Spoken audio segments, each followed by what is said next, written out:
வணக்கம். உங்கள் Sri Munis real estate. நம்ம பார்த்துட்ருக்கிறது வடபழனி நூறு பக்கமாகவும் கங்கையம்மன் கோயில் தெருக்கு பக்கமாகவும் ஒரு 2130 ஸ்கொயர் ஃபீட் வந்து சேல்ஸ்க்கு வந்திருக்கு. லட்சுமிபுரம் வழியாக வந்தோம்னா இந்த ப்ராப்பர்ட்டியை பார்க்கலாம். ஃப்ரண்ட்டு பார்த்தீங்கன்னா 30 அறை. இந்த வழியாக போனோம்னா 100 ஃபீட் ரோடு வந்துடும். அந்த ரோடையும் உங்களுக்கு நான் காமிக்கிறேன். இதுதான் 100 feet road, metro railway station பக்கம்.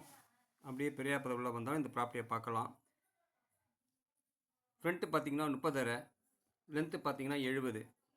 இதனுடைய விலை பார்த்தீங்கன்னா 2,70,00,000 சொல்கிறாங்க ஃபைனல் ப்ரைஸாக. Slightly negotiable, clear title 100% vastu property. இது இந்த ரோடு, இது மெயின் ரோடு. பிடிச்சிருக்கவங்க பாருங்கள். நார்த் ஃபேஸிங்கில் அமைஞ்சிருக்கு. 25 ஃபீட் ரோடு. கன்ஸ்ட்ரக்ஷனுக்கு ஃப்ளாட் கன்ஸ்ட்ரக்ஷனுக்கு யூஸ் ஆகும், இண்டிவிஜுவல் கட்டுறதுக்கும் யூஸ் ஆகும். பிடிச்சிருக்கோங்க பாருங்கள். Residence area near metro. இந்த பக்கம் அப்படியே போகணும்னா கங்கையம்மன் கோவில் ஸ்விம்மிங் பூல் வந்துடும். தேங்க்யூ.